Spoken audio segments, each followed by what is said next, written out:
أعوذ بالله من الشيطان الرجيم بسم الله الرحمن الرحيم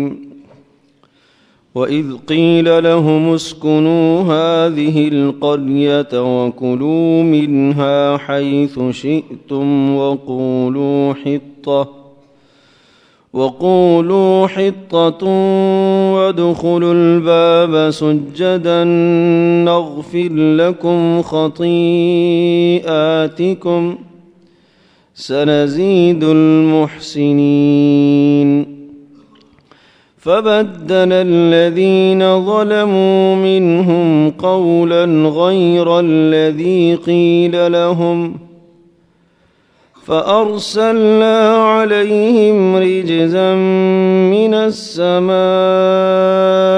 بما كانوا يظلمون وَإِذْ قِيلَ لَهُمْ، اور جب ان سے یعنی بنی اسرائیل سے یہ کہا گیا اسکنوا هذه القریۃ، اس بستی میں تم سکونت اختیار کرو، وَكُلُوا مِنْهَا حَيْثُ شِئْتُمْ، اور اس بستی کی پیداوار میں سے جو میسر ہو اسے کھاؤ، وَقُولُوا حِطَّةٌ، اور یوں کہو کہ اے پروردگار ہمیں معاف کر دے، وَادْخُلُوا الْبَابَ سُجَّدًا، اور جب اس بستی کی سرحد میں تم داخل ہونا تو استغفار کرتے ہوئے، توبہ کرتے ہوئے، سجدہ کرتے ہوئے داخل ہونا، نغفر لکم خطیئاتکم، ہم تمہارے گناہوں کو بخش دیں گے، سنزید المحسنین، احسان کرنے والوں کو ہم بہت مزید دیا کرتے ہیں، فبدل الذین ظلموا منہم قولا غیر الذی قیل لہم، ان ظالموں نے اس بات کو تبدیل کر دیا اور وہ کہنا شروع کر دیا جو انہیں نہیں کہا گیا تھا، فارسلنا علیہم رجزا من السماء، تو ہم نے اتارا ان کے اوپر آسمان سے ایک عذاب، بما کانوا یظلمون، بسبب اس کے کہ وہ ظلم اور زیادتیاں کیا کرتے تھے۔ گزشتہ آیات بینات میں کل کے درس میں آپ حضرات نے سماعت فرمایا کہ بنی اسرائیل جب وادی سینا جس کو میدان تیہ کہا جاتا ہے وہاں 40 سال کا عرصہ انہوں نے گزارا، اور اللہ تبارک تعالیٰ کی بے شمار نعمتیں ان پر ہوتی رہیں، ضرورت کے مطابق اللہ نے پانی بھی دے دیا، روشنی کا بندوبست بھی اللہ پاک نے کر دیا، اور دھوپ سے بچاؤ کی تدابیر بھی اللہ پاک نے انہیں عطا کر دی، کپڑے بھی جسم کے ساتھ بڑے ہونے لگے، اور اسی طرح سے اور بے شمار نعمتیں، اور آسمان سے کھانا بھی اترنے لگا۔ یہ ساری نعمتیں اللہ پاک نے انہیں عطا کی۔ ایک طویل عرصہ ہو گیا، موسیٰ علیہ السلام کا انتقال ہو گیا اسی جگہ پر میدان تیہ میں موسیٰ علیہ السلام کا، بلکہ پہلے حضرت ہارون علیہ السلام کا انتقال ہوا اور پھر اس کے بعد حضرت موسیٰ علیہ السلام کا انتقال ہوا۔ موسیٰ علیہ السلام کے انتقال کے بعد حضرت یوشع علیہ السلام ان کے نگران بنے۔ پہلے یہ نبی نہیں تھے، اب اللہ پاک نے انہیں بھی نبوت عطا فرمائی، تو موسیٰ علیہ السلام کے نائب حضرت یوشع علیہ السلام ہوئے۔ جب ان کی نیابت آئی تو پھر اللہ پاک کی جانب سے بنی اسرائیل کو ایک اور حکم آیا، اب 40 سال کا عرصہ انہیں یہاں ہو گیا، اب اللہ پاک نے ایک بستی دکھائی ہے کہ فلاں بستی ہے، اس بستی کے اندر تم چلے جاؤ، اور اس بستی کو تمہیں حاصل کرنے کے لیے وہاں کی جو آباد قوم ہے وہ کافر اور ظالم قوم ہے، اس قوم سے تمہیں لڑنا ہوگا، اللہ تبارک تعالیٰ تمہیں فتح عطا کریں گے۔ اور یاد رکھنا کہ جب تم اس بستی میں جاؤ گے تو پھر 2 کام تم نے کرنے، اللہ پاک نے 2 باتوں کا حکم دیا۔ ایک تو جب تم داخل ہونا تو استغفار کرتے ہوئے داخل ہونا، دوسرا داخل ہو کر شکرانے کے نفل ادا کرنا، اللہ پاک کا شکر ادا کرنا کہ اللہ تبارک تعالیٰ نے آپ کو ایک نئی سلطنت اور نئی حکومت دی ہے۔ یہ دو مطالبات اللہ پاک نے ان سے کیے۔ پہلا مطالبہ تھا کہ استغفار کرتے ہوئے داخل ہونا، توبہ کرتے ہوئے داخل ہونا، اور دوسرا مطالبہ یہ تھا کہ جب داخل ہو جاؤ تو اس کے بعد پھر اللہ پاک کا شکر ادا کرنا۔ ان ظالموں نے ان دونوں باتوں کو تبدیل کر دیا۔ جو پہلی بات تھی اس میں یہ لفظ تھا حطۃ، حطہ ان کی زبان میں لفظ تھا جس کا معنی تھا کہ اے اللہ ہمارے گناہوں کو معاف کر دے، تو انہوں نے حطہ کے بجائے اس لفظ کو تبدیل کر دیا اور حنطہ کہنے لگے۔ حنطہ کا معنی ہے اے اللہ ہمیں گندم دے دے، تو اللہ نے کہا استغفار کرو، یہ اللہ سے گندم مانگنے لگے، یہ نبی کے ساتھ بھی استہزاء اور مذاق اڑانے لگے۔ دوسری بات اللہ پاک نے یہ کہی تھی کہ جب تم وہاں بستی میں داخل ہو چکو تو اس کے بعد سجدہ ریز ہونا، شکرانہ ادا کرنا، اپنے ماتھے کو زمین پر ٹیکنا۔ ان ظالموں نے ایسی بری اور غلط حرکت کی کہ سرینوں کو زمین پر رگڑنے لگے اور کہنے لگے ہمیں تو اس بات کا حکم ہے۔ تو جب یہ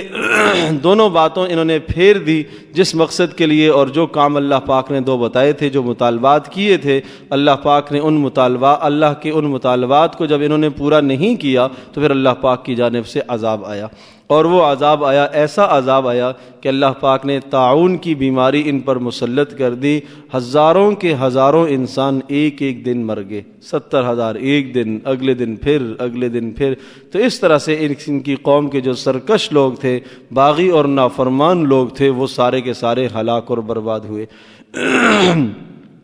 اور اللہ پاک نے یہ ارشاد فرمایا کہ یہ جو ہم نے ہلاکت کا فیصلہ کیا ہے بما کانوا یظلمون، یہ ان کے ظلم کی وجہ سے تھا، زیادتی کی وجہ سے تھا۔ ہم نے ان پر ظلم نہیں کیا ہے، ان نے خود ظلم کیا ہے۔ تو میرے عزیز دوستو اور بزرگوں، اس واقعے سے دو سبق ہمیں ملتے ہیں۔ پہلا سبق تو یہ ملتا ہے کہ جب اللہ تبارک و تعالی انسان پر کوئی بھی احسان کرتا ہے، کوئی بھی نعمت کرتا ہے، تو اس نعمت کے نتیجے میں انسان کو انتہائی تواضع سے پیش آنا چاہیے، عاجزی اور انکساری اختیار کرنی چاہیے۔ یہی وجہ ہے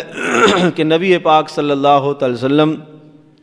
جب فاتحانہ انداز میں مکہ مکرمہ میں داخل ہوئے تھے تو آپ علیہ الصلاۃ والسلام کا سر مبارک انتہائی تواضع سے جھکا ہوا تھا۔ صحابہ کہتے ہیں کہ آپ علیہ الصلاۃ والسلام کا سر اونٹنی کی کوہان کے ساتھ لگ رہا تھا، اس قدر تواضع سے نبی پاک صلی اللہ علیہ وسلم جھکے ہوئے تھے اور اللہ پاک کی طرف رجوع کر رہے تھے۔ غیر متمدن قومیں اور وہ اقوام جو اسلامی ثقافت نہیں رکھتی، مذہبی ثقافت نہیں رکھتی، غیروں کی ثقافت جن کے پاس ہے، وہ جب فاتحانہ انداز میں کسی ملک میں کسی بستی میں داخل ہوتی ہیں تو وہ اقوام باجوں سے، بینڈ باجوں سے اور دیگر چیزوں سے خوشیاں مناتے ہیں۔ اسلام ان تمام چیزوں سے ہمیں منع کرتا ہے، بلکہ آدمی کو، مسلمان کو جب کسی بستی میں فاتحانہ داخل ہو تو وہ اللہ پاک کی طرف رجوع کرتا ہوا داخل ہو۔ یہی وجہ ہے کہ رسول پاک صلی اللہ علیہ وسلم کی زبان مبارک پر یہ کلمات تھے، الحمدللہ وحدہ، تمام تعریفیں اس اللہ کے لیے، اکیلے اسی کے لیے ساری تعریفیں ہیں۔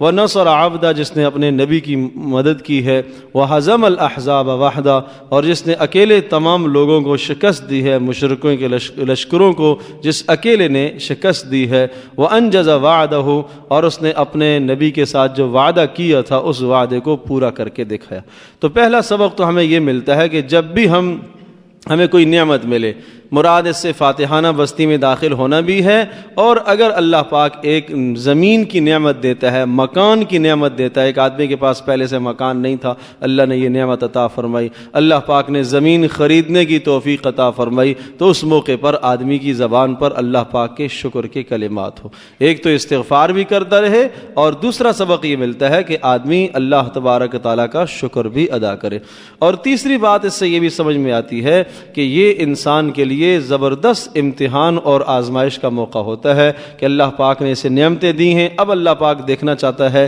کہ یہ اس نعمتوں کے اندر کیا کارگزاری لے کے آتا ہے، کیا نعمتوں کے ملنے کے بعد اس کا اللہ کی طرف رجوع بڑھ گیا یا اللہ کے ساتھ اللہ کا اور باغی اور سرکش بن گیا ہے۔ اگر انسان کے اندر اور بغاوت اور سرکشی پیدا ہو جائے تو پھر یہ جو چیزیں ملی ہیں یہ انسان کے لیے خیر نہیں ہیں، اور اگر ان چیزوں کے ملنے کے بعد اللہ پاک کی طرف رجوع اور بڑھ گیا ہے تو پھر ان چیزوں کا ملنا اس انسان کے لیے بہتری ہی ہے، خیر ہی خیر ہے۔ جو بھی نعمت اللہ عطا کرے، مالی نعمت اللہ پاک عطا کرے، اللہ پاک گھر دے دے، اللہ پاک اچھی سواری دے دے، اللہ پاک دنیا کی اور اچھی نعمت دے دے، ہمیشہ اس نعمت کی نسبت اللہ پاک کی طرف کیا کریں کہ یہ میرے اللہ کا فضل ہے، یہ میرے رب کا فضل ہے۔ کوئی آدمی آ کے تذکرہ بھی کرتا ہے، مبارک ہو ماشاءاللہ آپ کو یہ نعمت ملی ہے، آپ کو یہ چیز ملی ہے، فوری زبان پر اللہ کا شکر، یہ اللہ کا شکر ہے۔ بسا اوقات شیطان تکبرانہ جملے ڈالتا ہے، آدمی کہتا ہے اس کے لیے بڑے پاپڑ بیلنے پڑتے ہیں، اس کے لیے میں نے بڑی محنتیں کی ہیں، اس کے لیے میں نے بڑی محنتیں کی ہیں۔ جب کوئی اچھی صورت آتی ہے تو ان اچھائیوں کی نسبتوں کو اپنی طرف کرتا ہے، میں نے بڑی محنتیں کی ہیں۔ اور جب کوئی مشکل حال آتا ہے اور کوئی پوچھتا ہے کہ بھئی آپ تو بس فقر میں مبتلا ہو گئے، مشکلات میں آ گئے، تکلیفوں میں آ گئے، تو پھر آدمی کہتا ہے بس اللہ کی مرضی، بس اللہ کی مرضی۔ میرا عزیز دوستو اور بزرگو، دونوں حالوں میں اللہ کی مرضی ہے، غم کے حال میں بھی اللہ ہی کی مرضی اور خوشی کی حالت میں بھی اللہ کی مرضی۔ لیکن خوشی کے موقع پر ہم اللہ پاک کو بھول جاتے ہیں، اور غم میں تو پھر یاد آتا ہی ہے، جب ہر طرف سے مایوسی ہو جاتی ہے تو اب کہاں جائیں گے اللہ کے سوا، اللہ ہی یاد آتا ہے، اور پھر اللہ پاک کی طرف سے جب مدد کے دروازے بند ہو جاتے ہیں، اس لیے کہ جب اسے خوشی تھی پھر تو اس نے نہیں پکارا اللہ پاک کو۔ اس لیے روایت میں آتا ہے کہ جب غم زدہ آدمی اللہ پاک کو پکارتا ہے تو آسمانوں پر جب اس کی ندا اور آواز جاتی ہے تو فرشتے کہتے ہیں یا اللہ ایک ایسے آدمی کی آواز آئی ہے جو بالکل غیر مانوس آواز ہے، کبھی ہم نے سنی ہی نہیں ہے۔ تو اللہ پاک ارشاد فرماتے ہیں کہ اس کی فریاد کو مت پوچھنا، چھوڑ دو اسے، چھوڑ دو اسے، مانگنے دو۔ اور کبھی غم زدہ آدمی ایسا کہ جو خوشی کی حالت میں بھی اللہ پاک کی طرف رجوع کرتا رہتا ہے، اس کی آواز روزانہ اوپر جاتی رہتی ہے، تو فرشتے کہتے ہیں کہ یا اللہ یہ تو مانوس آواز آئی ہے، لگ رہا ہے بڑی پریشانی میں مبتلا ہے، آپ کی اجازت ہو تو ہم جائیں جا کے اس کی مدد کریں۔ اللہ پاک فرشتوں کو بھیجتے ہیں جاؤ جا کے اس کی مدد کرو۔ تو معلوم یہ ہوا کہ ہر حال میں انسان کو اللہ پاک کی طرف رجوع کرنا چاہیے۔ خوشی کا حال ہے جب بھی اللہ کا شکر ہے، غمی آ گئی ہے، پریشانی آ گئی ہے، جب بھی اللہ کی مرضی ہے، ہر حال میں اللہ کی مرضی ہے۔ تو اس واقعے سے ہمیں یہ سبق ملتا ہے کہ انسان کو اگر اللہ پاک نے کوئی نعمت دی ہے تو اس موقع پر آدمی استغفار بھی کرتا رہے اور ساتھ ساتھ انسان شکرانہ بھی ادا کرے۔ جو نعمت ملی ہے اللہ کا شکر ادا کرو، جو نہیں ملی وہ اللہ پاک سے انسان مانگتا رہے۔ تو یہی انسانوں کی کامیابی کی دلیل ہے۔ فرمایا سنزید المحسنین، ایسے لوگ جو استغفار بھی کرتے ہیں اور جو اللہ پاک کا شکر بھی ادا کرتے ہیں، نعمتوں کے ملنے پر اتراتے نہیں ہیں، غرور اور تکبر نہیں کرتے، یہ احسان کرنے والے لوگ ہیں، محسنین ہیں۔ فرمایا محسنین کو تو ہم اور زیادہ عطا کریں گے، اور زیادہ عطا کریں گے۔ ان اللہ مع الذین اتقوا والذین هم محسنون، اللہ پاک کی مدد ایسے لوگوں کے ساتھ ہی ہوا کرتی ہے۔ اللہ پاک مجھے بھی آپ کو ہم سب کو عمل کرنے کی توفیق نصیب فرمائے۔